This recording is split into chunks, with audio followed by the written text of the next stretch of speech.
for another perspective on language, our next guest will speak about the psychological consequences of the loss of the mother language. Welcome, translator Abir Dandachi. Abir, welcome. If we could unmute Abir. Excuse me. Yeah, okay. Are you with us, Abir? Can you hear me? Yes, we can, loud and clear. Please go ahead. Okay. Okay, so the title is Loss of the Mother Language and Its Consequences. Why did I choose this topic? In our globalized world, where massive migratory movements and the integration of refugees pose a real challenge to destination countries, the question of the language of origin becomes crucial for displaced populations. Indeed, as soon as they are regularized, refugees are invited to learn the language of their host country. No doubt that will facilitate their daily life and will also help them integrate the labor market. However, what are the processes they follow to achieve this goal, and with what consequences when the acquisition of the new language is done at the expense of their native one? First, what is a mother language? The definition of a mother language has evolved over time. I will use here the first definition, namely the language that the mother transmits to her child. It is a specific private language that merges the child and the mother. It is not the language of the mother's group, nor the one spoken by her national community. It is a language that the child learns to know since the intrauterine life, and of which each human being carries an indelible print. What are we talking about when we talk of loss of the mother language? Mother language loss occurs when a person forgets his or her first language due to lack of use, or as a result of an accident, or following a political decision, or else deliberately when an immigrant chooses to abandon his or her language. However, we can also consider as a loss of the mother language when parents omit to transmit their language to their child. My questions are, first, what causes individuals to abandon their mother language? 2, what are the effects of the loss of the mother language in general, and on the individuals, on the parents, and especially from the child's perspective? 1, reasons for abandoning one's mother language. A, loss of the mother language in situations of exile. The first thing that comes to mind is the desire to integrate into the host country. This is also the case for parents who renounce their native language with their children, thinking that will facilitate their integration. It's also sometimes the feeling of shame attached to one's language, that of a culture considered inferior to the culture of the adopted country. There are also historical reasons, like the Germans exiled to the United States after the Second World War, driven to abandon their language by shame and guilt. B, loss of the mother language as a way out. We think of the abandonment of one's mother language as a way of escaping a painful memory relating to one's own past.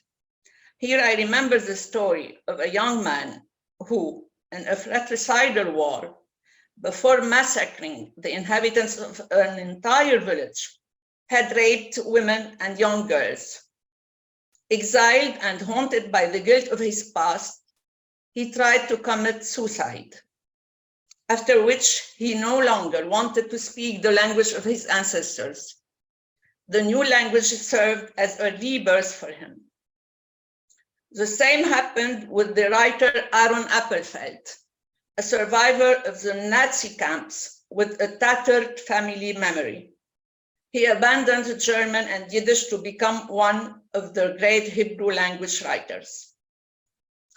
Some would also seek, by abandoning their mother tongue, to free themselves from a problematic relationship with their mother. For example, a divorcing or smothering mother. This was the choice made by some writers, such as Samuel Beckett, who wrote in French and only translated his works into English after his mother's death. C. Loss of mother language for political reasons. Although this is less and less the case, some languages are forbidden to be used for political reasons, as it was the case in France with the regional languages, where in 1881, Jules Ferry, Minister of Public Education at the time, prohibited the use of regional languages in schools, creating a devastating sense of shame among children. Now, effects and consequences. What are the effects of the loss of the mother language in general? What are the consequences for the parents in exile and especially for the child? A, for the language.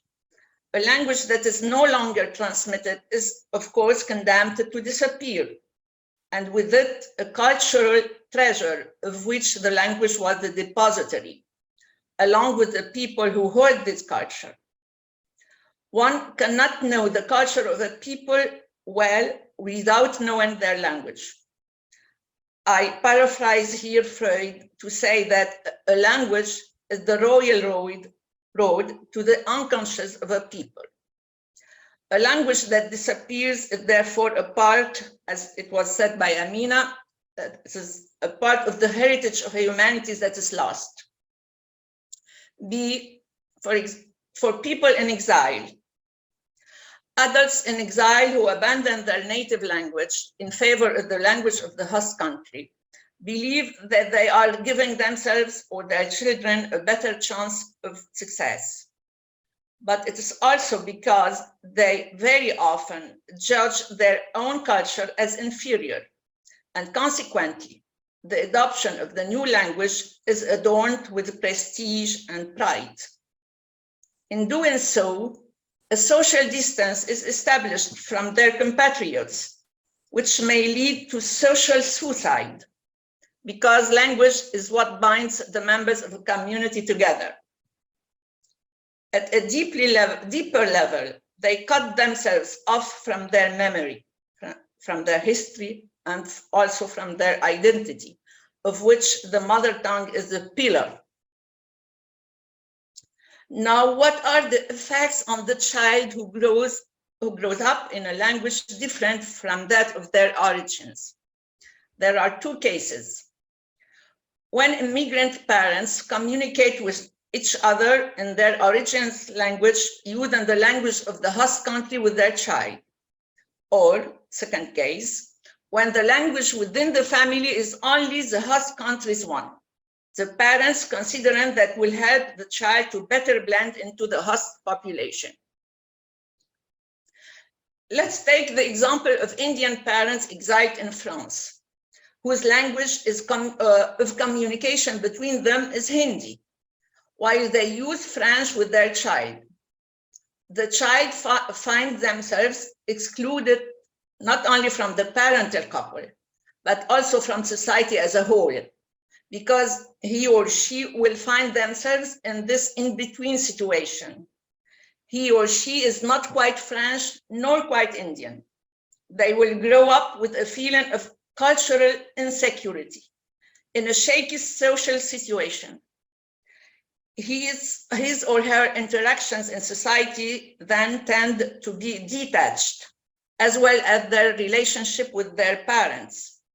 In this regard, one may ask whether the French collaborators with the Nazi were not precisely among those to whom French language was imposed at the end of the 19th century, at the expense of their mother regional language. In both cases, what is important to know is that the child has already a certain knowledge of his or her mother tongue from the intrauterine life, through the voice and sounds of the mother. The mother tongue is a fabric made of voice, musicality, and poetry that are its own. It has its own code and is irreducible to the vocabulary and the grammar of the language of her community. The mother breathes life into her child through her language. The language of the mother is a living language that relates to the most intimate part of her psyche. Through it, she transmits her history, her emotions, her affects, her fantasies, her anxieties, her wounds, and her traumas. With it, she will enter her child in a genealogy, whereas the parent's adopted language is a code language, like a processes which has a functional utility, but devoid of vitality. Mute as to the family history, it will be an obstacle to the construction by the child to his or her own history. Mother language is the bedrock on which the child will develop the feeling of being an integral part of a generational chain. With the substitute prosthetic language, his or her relationship to the world, to their fellows, will be devoid of emotion and deprived of the feeling of belonging. Referring to the studies of other authors who define, I quote, the mother tongue as the language of affect, and that it is the foundation of structuring effective experiences for the child, unquote, Pierre Bocal, a psychosomatic psychiatrist, maintains, I quote, the absence of the mother language at an age when the brain of a child is in full development is likely to provoke a real emotional blindness. That's why the psychoanalyst Christine Franks describes the non-native language as a lifeless language. Besides, by depriving her child of their origin language, the mother makes a rupture in the chain of transmission, a destabilizing gap for the child who, like a tree, needs roots to develop. Conclusion, I am myself an exile, having left Lebanon in the midst of a fierce civil war, and in a defensive reflex to forget the war and the pain it caused me, and without even realizing it, I pushed Arabic language out of my mind and distanced myself from the Lebanese. Of course, the causes are always more complex when it comes to human psychology, but I just want to testify to the feeling of fragility and vulnerability that exposed me to depressions. Today, after many and many years of hard work and relearning Arabic, I have recovered my inner strengths. To finish, I would like to quote the psychotherapist Catherine Juliet-Delpy. I quote, "The language is the wonderland where parents tame their baby, shape it, sculpt it, impregnate it with colored perfumes and bitter, sweet, tender, or spicy flavors. They create for it, thanks to the sun of words, following the wind, the time, and the encounters, the most singular cocoon to hang it on the tree of life," unquote. The mother tongue is the window from which we can receive all the light of the world. The richer our mother tongue is, the richer will be the languages we will learn later. This is a very brief, actually, presentation of the reasons for the loss of the mother tongue and its effects on the adult subject and on the child. Nevertheless, learning foreign languages is a wonderful adventure that will broaden our horizon and the scope of our rainbow. Thank you for your attention. Abir, thank you so much. And also thank you you know, especially for sharing your personal story at the end. That was very moving, especially how you relearned Arabic.